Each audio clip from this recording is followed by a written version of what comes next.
আসসালামু আলাইকুম। ইনফরমেশন ব্যাংকের পক্ষ থেকে আপনাদেরকে জানাই স্বাগতম। আজ আপনাদেরকে দেখাবো কিভাবে এমএস এক্সেস এ সহজে ফর্ম ডিজাইন করতে হয়। তো চলুন শুরু করা যাক। ফর্ম ডিজাইন করতে প্রথমে একটা টেবিল ওপেন করতে হবে। তার জন্য সেটা ওপেন করতে কন্ট্রোল+O প্রেস করলাম। তারপরে এখান থেকে লোকেশন স্টুডেন্ট টেবিল, এটা এখান থেকে ইনেবল কন্টেন্ট দেওয়ার পরে এই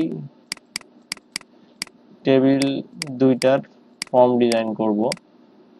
তার জন্য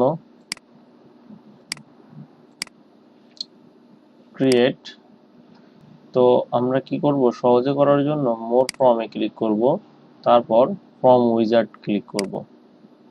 এখান থেকে আমাদের যেই ফিল্ডগুলো প্রয়োজন সেগুলো আমরা এখান থেকে নিতে পারি, একটা করেও নিতে পারি। যে এখান থেকে আমার 5টা প্রয়োজন, তাহলে এখান থেকে এই 5টা আমি সিলেক্ট করে নিতে পারি। তো সবগুলো যদি প্রয়োজন হয় তাহলে এই অ্যারোতে ক্লিক করলে সবগুলো একবারে শিফট হবে, এবং এই অ্যারোতে ক্লিক করলে এই সাইডে একটা করে শিফট হবে, এবং এই অ্যারোতে ক্লিক করলে একবারে সব এই সাইডে শিফট হবে। তো আমরা সব এই টেবিলের সবগুলো ফিল্ড নিব, তার জন্য এই অ্যারোতে ক্লিক করলাম। তারপরে এখান থেকে টেবিলটা সিলেক্ট করতে হয়। তো এখানে আমরা 2 নম্বর টেবিল সিলেক্ট করে এই টেবিলের সব এলিমেন্টগুলো নিলাম। নেওয়ার পরে এখানে একটা সমস্যা আছে যে আমরা দুইটা টেবিলে একটা কমন ফিল্ড ছিল, সেটা হলো রোল। তো এই রোলটাকে আমরা এই সাইডে বাম সাইডে শিফট করব, অর্থাৎ এটা আমাদের প্রয়োজন নেই, কারণ এখানে আমাদের রোল নামে একটা ফিল্ড রয়েছে, যার কারণে আমাদের এই রোলটা এখানে প্রয়োজন নেই। এবার তারপর নেক্সটে ক্লিক করলাম, করার পরে এখানে ফর্মটাকে কিভাবে সাজাবো সেটা এখানে আছে column, tabular, data sheet, justify. তো আমরা এটা কলাম আকারেই নিব। তারপর এখানে এটা সিলেক্ট করে নেক্সটে ক্লিক করলাম, করার পরে এখান থেকে লেভেলটা চয়েস করব। এখানে মডিউলটাই সব থেকে বেস্ট, মডিউলটা নিব। এখানে আপনার ইচ্ছা মতো একটা লেভেল থিম নিতে পারেন। তো আমি এখান থেকে মডিউলটা নিচ্ছি, নেওয়ার পরে নেক্সটে ক্লিক করতেছি। করার পরে এখানে আমরা ফর্মটা মডিফাই করব, তার জন্য এটা সিলেক্ট করে ফিনিশে ক্লিক করলাম। এখান থেকে ফিল্ড লিস্টটা আমাদের এখন দরকার নেই, তার জন্য আমি এটাকে ক্লোজ করে দিলাম। দেওয়ার পর এখান থেকে আমরা প্রয়োজনে পেজ সাইজটা একটু বাড়ায় নিতে পারি। নেওয়ার পর এখানে যদি নিজেদের মতো সাজাতে হয় তাহলে একটা সমস্যা আছে, যেহেতু এমএস এক্সেস এর বিল্ট ইন লেআউট এখানে নিয়েছি, তার জন্য যদি একটা সিলেক্ট করে যদি ছোট করতে চাই, মডিফাই করতে চাই, তাহলে দেখুন সমস্ত কলামটাই ছোট বড় হচ্ছে। এটা থেকে মুক্তি পাওয়ার জন্য আমাদেরকে কি করতে হবে, এই সবগুলো সিলেক্ট করে রাইট বাটন ক্লিক করে লেআউটে থেকে রিমুভে ক্লিক করতে হবে। করার পরে এখন যদি আমরা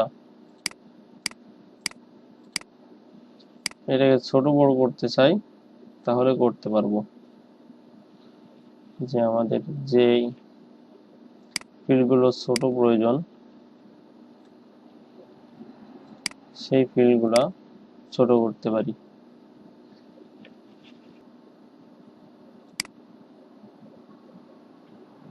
এবার লেআউট সাজানো হয়ে গেলে কি এটার ফর্ম ভিউটা কেমন হয়, আমরা ফর্ম ভিউতে ক্লিক করলাম, তারপর দেখতে পাচ্ছি যে এই ফর্ম ভিউটা এভাবে আছে।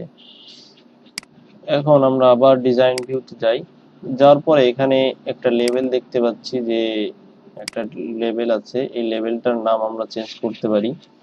এখানে দিলাম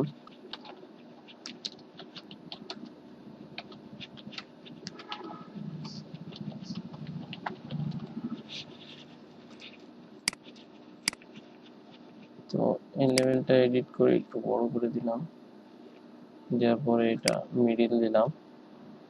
এটার ফন্ট কালার দিলাম ব্যাকগ্রাউন্ড কালার,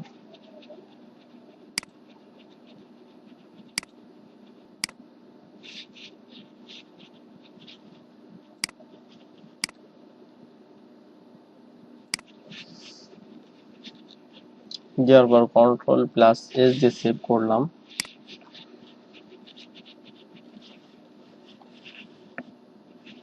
এবার আমাদেরকে যদি কোনো টেক্সট অ্যাড করতে হয় তাহলে এখান থেকে টেক্সট বক্স নিতে পারি।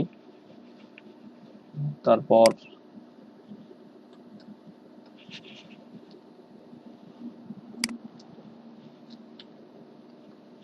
এটা চাহিদা মতো সাজায় নিলাম। নেওয়ার পরে এখানে যদি আমরা কোনো লেবেল দিতে চাই তাহলে দিতে পারি।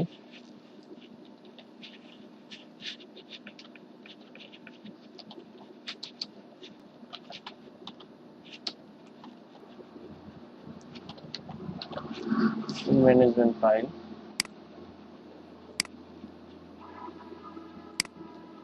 এখানে একটা ইরোর,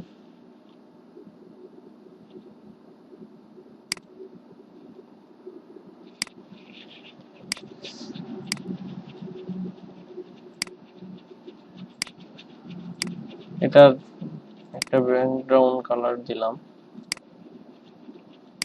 এবং একটা ফন্ট কালার দিলাম।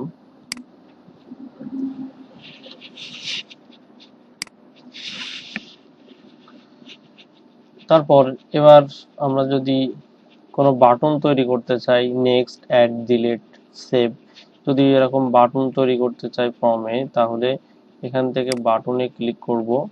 করার পর এখানে একটা বাটন তৈরি করি। কি ধরনের বাটন হবে এখান থেকে ক্যাটাগরিজটা সিলেক্ট করতে হবে এবং অ্যাকশনটা সিলেক্ট করতে হবে।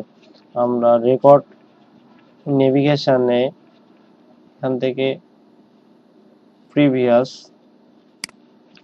বাম সাইডে প্রিভিয়াস রেকর্ড থাকতে হয়, তার জন্য নেক্সটে এটা সিলেক্ট করে নেক্সট আমরা এটা টেক্সট আকারে দেখব। পিকচার আকারেও দেখতে পারি যে এইরকম একটা চিহ্ন থাকবে, এরকমও দিতে পারি। আবার নেক্সট প্রিভিয়াস লেখা থাকবে, তার জন্য প্রিভিয়াসটা রেখেই এটা কেটে দিলাম। দেওয়ার পর নেক্সটে ক্লিক করলাম, তারপরে ফিনিশ। যে প্রিভিয়াস একটা বাটন তৈরি হয়ে গেছে। এখন আরেকটা বাটন তৈরি করব।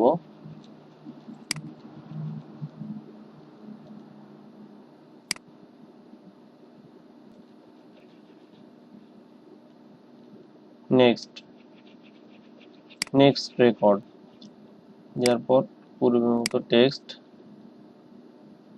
এখান থেকে রেকর্ড বাদ দিয়ে নেক্সট,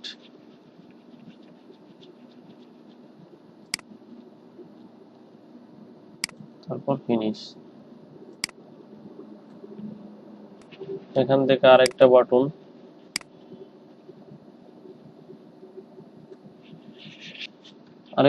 তৈরি করব সেভ বাটন, তার জন্য রেকর্ড অপারেশন, এখান থেকে সেভ, নেক্সটে ক্লিক করলাম, এখান থেকে সেভ, ওকে, সেভ নামে একটা বাটন তৈরি হয়ে গেল। এখন ডিলিট নামে আরেকটা বাটন তৈরি করব।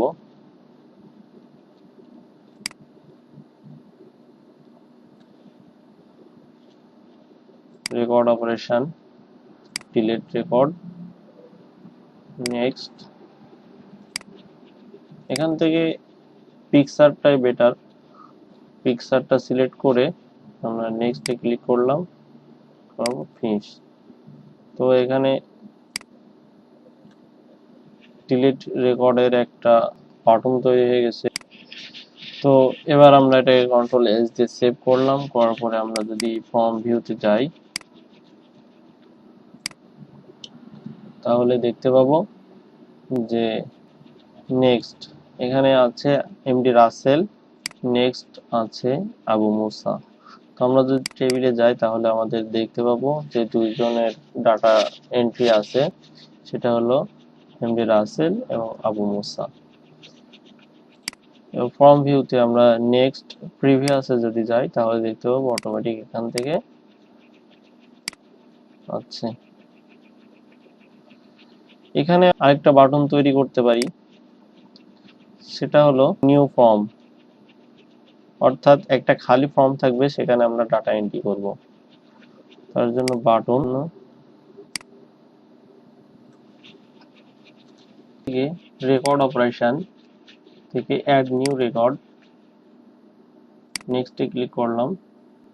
করার পরে এখানে অ্যাড নিউ রেকর্ড টেক্সট থাকবে, তারপর নেক্সটে ক্লিক করলাম, করার পর ফিনিশ দিলাম। দেওয়ার পর এটাকে কন্ট্রোল এস দিয়ে সেভ করলাম। করার পর আমরা যদি ফর্ম ভিউতে যাই, যদি অ্যাড নিউ রেকর্ড ক্লিক করি তাহলে দেখতে পাবো এখানে ফাঁকা একটা ফর্ম তৈরি হয়ে গেছে। তো এখানে ডাটা এন্ট্রি করতে পারি, এন্ট্রি করে সেভ করতে পারি। সেভ দিলে এই ফর্মে ডাটাটা সেভ হয়ে যাবে। তো এখানে আমি বলেছিলাম ফর্মে কিভাবে পিকচার দিতে হয় সেটা দেখব। তো এখান থেকে রাইট বাটন ক্লিক করে ইনসার্ট অবজেক্টে ক্লিক করতে হবে। করার পর মাইক্রোসফট অফিস ওয়ার্ড ডকুমেন্টে ক্লিক করে ওকে দিতে হবে। এরকম একটা পেজ আসবে, এখান থেকে ইনসার্টে ক্লিক করতে হবে। করার পরে পিকচারের পরে এখানে আমাদের পিকচার ডেস্টিনেশনটা সিলেক্ট করতে হবে, আমাদের যেখানে ফাইলে যেখানে পিকচার আছে। তো আমি এখান থেকে একটা পিকচার নিয়ে নিচ্ছি, পিকচারের ভিতরে গেলাম, পিকচারটা সিলেক্ট করলাম, ইনসার্টে ক্লিক করলাম। তো দেখুন এখানে পিকচার অ্যাড হয়ে গেছে। তো এভাবে কোনো স্টুডেন্টের একটা ফর্ম ডিজাইন করে পিকচার অ্যাড করতে হয় এবং এটাকে সেভ করতে হবে। সেভ। এবার এটাকে যদি আমি ক্লোজ করি, ক্লোজ। এরপর ফর্মে যদি ক্লিক করি তাহলে দেখতে পাবো যে নেক্সট আমরা যে আবু মুসা এখানে পিকচার দিয়েছিলাম এটা এখানে সেভ আছে। এই ছিল ফর্ম ডিজাইন, কিভাবে দুইটা টেবিলের ফর্ম ডিজাইন করতে হয় সেটা দেখলাম। সবাই ভালো থাকবেন, সুস্থ থাকবেন। আগামী পর্বের টিউটোরিয়াল দেখার আমন্ত্রণ জানিয়ে এখানেই বিদায় নিচ্ছি। আসসালামু আলাইকুম।